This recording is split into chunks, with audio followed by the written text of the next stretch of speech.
La campagne agricole s'est progressivement installée au Burkina Faso. Dans la région du plateau central, les producteurs sont au stade des derniers semis et des premiers sarclages. Dans ce journal, la physionomie de quelques champs dans la province du Ganzourgou. Et puis le mois du Ramadan tire à sa fin, un mois au cours duquel les fidèles musulmans se sont soumis entre autres à la privation sur le plan alimentaire. Comment cela se passe dans les couples mixtes? La réponse dans le dossier de cette édition. Voilà qui fait la une de votre journal sur la RTB. Bonjour à toutes et à tous. On commence donc par les nouvelles de la campagne agricole dans la province du Ganzourgou. Le constat est que cette campagne s'installe lentement mais sûrement. Certains producteurs attendent encore la pluviométrie. Malgré cela, les producteurs restent tout de même rassurés quant au bon dénouement de cette campagne. On fait le constat avec Adama Guiti et Omar Zombri. Cela fait près d'une semaine qu'une bonne pluie n'est pas tombée à Moctedo dans la province du Ganzourgou. Las d'attendre, Suleiman Tiemtoré et sa femme décident de venir s'aimer à sec tout en espérant que le ciel va arrêter de faire des siennes et se montrer généreux. Il ne pleut pas du tout. Vous voyez, j'ai déblayé mon champ depuis là en attente de pluie pour s'aimer. Mais comme elle tarde à venir, je suis obligé de venir s'aimer parce que je n'ai rien d'autre à faire. L'année passée, j'ai sémé le 3 juillet et je n'ai rien récolté. Cette année encore, je sème à la même date et cela m'inquiète énormément. L'inquiétude est réelle et elle est bien perceptible sur le visage de Suleiman Tiemtoré. Mais son village n'est pas la seule victime des caprices de Dame Nature. Nous avons constaté qu'une partie de Moctedo, et en repartant encore vers le sud, vers Mankarga et autres, il ne pleut pas. Par rapport à la zone Mankarga-Moctedo, peut-être qu'ils sont à 35% de semis. Alors que d'une manière générale, vraiment dans la province, je peux dire que nous sommes à plus de 85% de semis. Une quarantaine de kilomètres plus loin, cette fois à Namassa, près de Tuiré, la famille Rwamba procède au tout premier sarclage de son champ collectif. La campagne a bien débuté. J'ai semé le 1er juin et tout a poussé. On n'a pas encore fini de semer, mais déjà je suis content. La campagne agricole de cette année ne ressemble pas à celle de l'année passée. Cette année, elle semble avoir pris un coup d'avance. L'année dernière, certains ont commencé à semer pratiquement en fin juin, début juillet. Alors que cette année, ils ont pratiquement fini de semer et ils sont présentement au sarclage.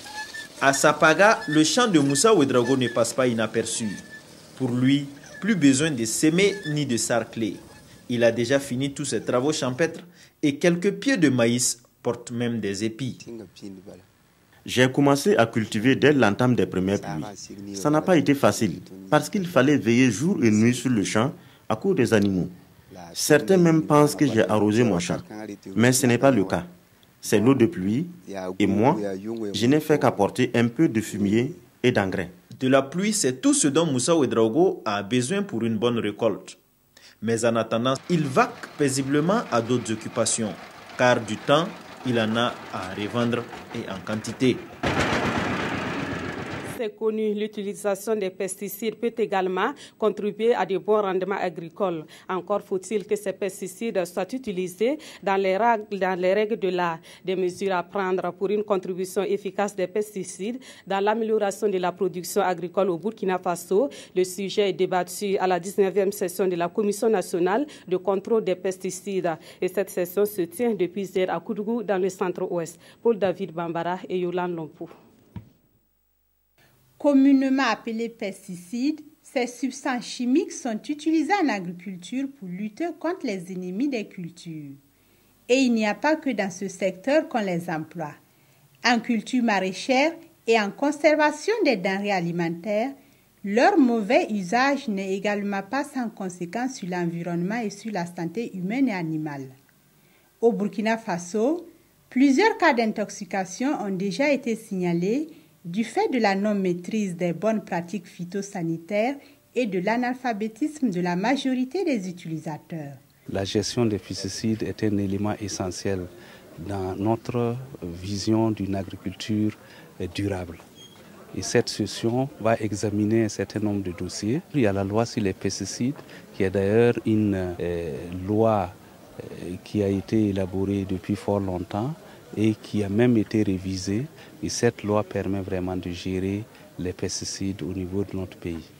Et à cette 19e session de la Commission nationale de contrôle des pesticides dans la cité du Cavalier Rouge, les membres des centres régionaux de toxicovigilance des pesticides ont été installés. Ils auront pour mission de prévenir la pollution et de lutter contre la fraude des pesticides. Et pour disposer de pesticides, mais aussi de semences de qualité, le monde paysan peut compter sur le Centre de recherche agricole, environnementale et de formation de l'INERA. Situé à Cambouensin, ce centre a reçu hier la visite du ministre en charge de la recherche scientifique et de l'innovation. En effectuant cette visite, le ministre a voulu s'enquérir du fonctionnement de ce centre et des activités qui y sont menées. Le point de cette visite avec Ibrahima Sombier et Aimé Solange à Guigma. En visite dans les locaux du Centre de recherche environnementale, agricole et de formation de l'INERA, le ministre chargé de la recherche scientifique et de l'innovation entend s'imprégner des activités qui s'y font. Des activités qui vont de la création des spéculations à des productions saines et nutritives en passant par leur protection et leur conservation. Tout tourne autour de la plante. Dans les différents laboratoires, il y a le laboratoire de génétique qui est chargé de créer les variétés. Les autres laboratoires vont concourir soit à améliorer la fertilité du sol. Quand on a créé la variété, il faut la cultiver. Et c'est là le laboratoire de sol aux plantes que vous avez visité. Dénommé CREAF en 1996, ce centre 6 à Cambouensin est la plus grande des stations de recherche de l'INERA. Il mène ses activités de formation et d'amélioration, de nutrition animale et de production agricole avec quelques plombs dans l'aile. On a des problèmes avec le foncier, les titres fonciers, parce que nos stations ne sont pas clôturées. Donc il y a la convoitise avec les voisins. Il y a également des problèmes d'infrastructure. Il n'y a pas beaucoup de bureaux. Les équipements de laboratoire souvent sont vétustes. Après un tour dans les différents laboratoires, le ministre livre ses sentiments. Je sais qu'ils font beaucoup à partir de ce qu'ils ont à l'heure actuelle. Le gouvernement est prêt à faire des efforts pour les mettre dans des conditions pour obtenir encore plus de résultats. En rappel, cette station a fourni au monde rural en 2015 plus de 68 tonnes de céréales, toutes spéculations confondues. Un entretien avec le personnel du centre a mis fin à cette visite. Autre point de l'actualité, c'est bientôt la fin du mois du Ramadan pour les fidèles musulmans. Une période caractérisée entre autres par une privation sur le plan alimentaire. On sait que généralement ce sont les femmes qui sont commises à la tâche pour la cuisine du carême. Mais qu'en est-il des familles où le mari et la femme ne sont pas de la même confession religieuse? La réponse à cette question dans ce dossier réalisé à Gawa par Basile Bassolé et Christophe Da. La rupture du carême est une tradition dans cette famille depuis le début du mois de Ramadan. Comment la femme est à la cuisine le matin pour le jeûne et le soir pour la rupture. Mais le couple Koulibaly a quelque chose que tous n'ont pas, car si monsieur est musulman, madame ne l'est pas. Depuis qu'on est mariés, à chaque fois que je jeûne, c'est elle qui fait la nourriture pour que je puisse jeûner. Et aussi le soir, elle prépare pour que je puisse rompre. Bon, c'est notre quotidien. Lui, les musulmans, bon, moi je suis catholique. Catholique ou musulman, là n'est pas la question pour ce couple qui ne jure que par le respect de la religion de l'autre. Bon, c'est une question de compréhension mutuelle. Si on arrive à comprendre l'autre, bon, je crois qu'il n'y a pas de problème. Peut-être que pour la religion musulmane, il est toujours mieux d'avoir une femme musulmane. Ou même si on se marie avec une femme qui n'est pas musulmane, il faut qu'elle se convertisse à la religion musulmane. Voilà. Mais là, ça, c'est une question de perception. C'est une question, n'est-ce pas? Le fait de faire convertir l'autre, vous ne pouvez pas garantir que la personne va aussi continuer à pratiquer la religion musulmane comme elle pratiquait sa religion. Je l'ai connu musulman, je l'ai accepté musulman. Donc, je ne vois pas pourquoi je vais lui demander de changer sa religion pour moi. Malgré la disparité de religion des deux époux, le couple marié civilement et religieusement depuis 11 ans vit dans l'harmonie, même si cette relation a eu du mal à être acceptée entre-temps. Au début, ce n'était pas facile, surtout avec la maman qui percevait d'un mauvais que madame soit catholique. Voilà. Mais au fil du temps, elle-même, elle a compris. Voilà. Et elle continue même à nous accompagner dans ce sens-là. Aujourd'hui, le couple Koulibaly a 3 enfants. Et chaque enfant dispose de la liberté de suivre la religion de son choix. C'est intéressant quand même que les enfants reçoivent une éducation religieuse. Voilà. Et si les enfants vont avec moi à l'église, leur papa ne trouve pas d'inconvénient. Je crois qu'il n'y a pas de problème à ce niveau. Maman et papa Koulibaly disent être conscients de la réaction que leur différence de religion peut susciter dans certains milieux, mais ils restent convaincus d'avoir emprunté le bon chemin. Voilà, et le mois du Ramadan s'achève bien pour une 60aine de jeunes de la région du Sahel. Ils ont reçu hier des kits d'installation et des fonds de roulement pour exercer des métiers pour lesquels ils ont été formés. La remise de ces kits marque le top de départ de la mesure spécifique du gouvernement relative à l'installation des jeunes formés au métier. Une mesure qui devra faciliter l'insertion socio-professionnelle de plus de 1000 jeunes d'ici à la fin de l'année. Yamba Nakulma et Bernard Diasso. 5 métiers, à savoir la coupe-couture, la construction métallique, la menuiserie bois et la mécanique auto, ont fait l'objet de la remise symbolique des kits complets et en plus des sommes allant de 200 000 à 300 000 francs CFA comme fonds de roulement pour l'installation de ces jeunes formés à ces métiers.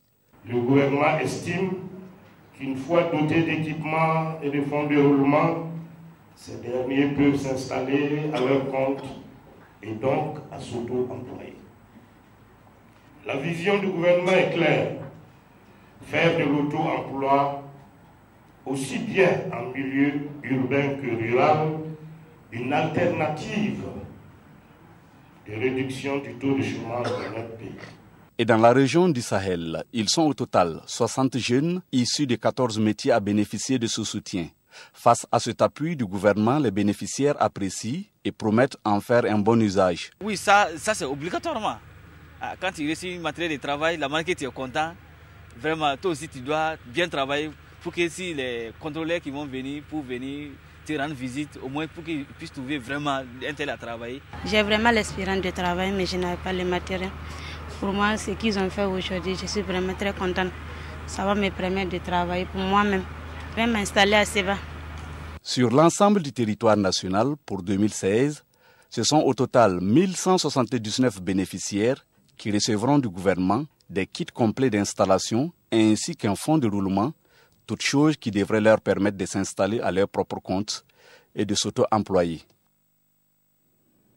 Le syndicat national des commerçants du Burkina demande des informations relayées à son sujet par certains organes de presse. Ces derniers temps, des informations ont circulé faisant cas de la volonté de Sina Kombé de voir le PDG de l'entreprise Ebomaf porté à la tête de la Chambre du commerce du Burkina. Une volonté qui serait née à la suite d'un appui de 100 millions de francs CFA que cet opérateur économique a fait au Sina Kombé. Les responsables de ce syndicat ont animé une conférence de presse hier pour apporter un démenti. Moussa Ouedraogo, Ibrahim Sanou et Omar Zambri.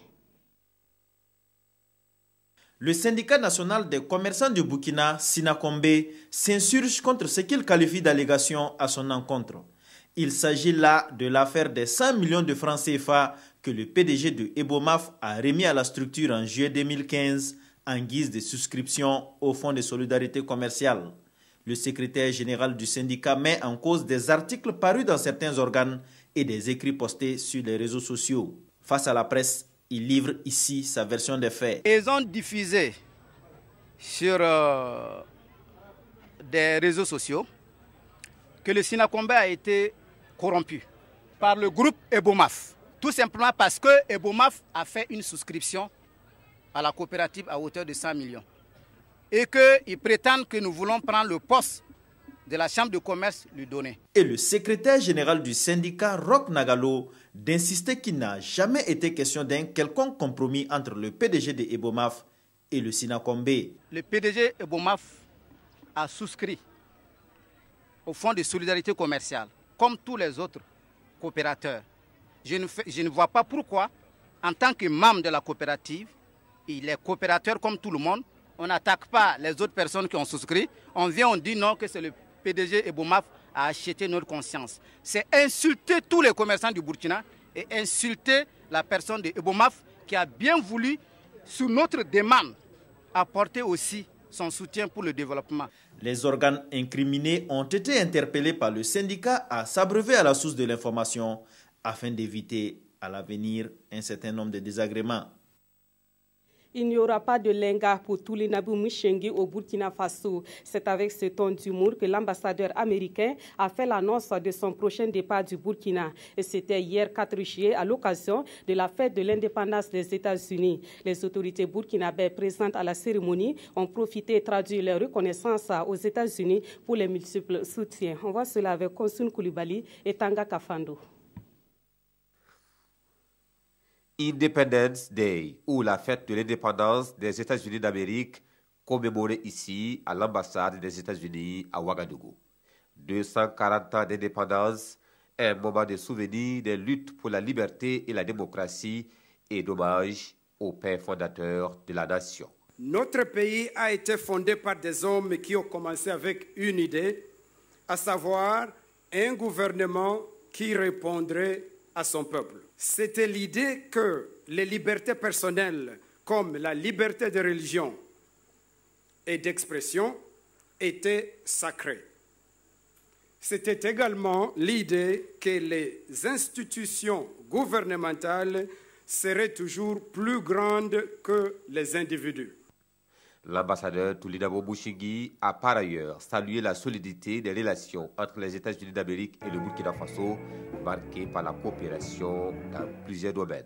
Lors des attentats du 15 janvier 2016, nous avons bénéficié de la coopération américaine, puisque y a les forces spéciales américaines qui ont participé aux opérations de libération de l'hôtel Splendide. Au-delà de ça, vous savez, il y a l'USAID qui intervient dans notre pays.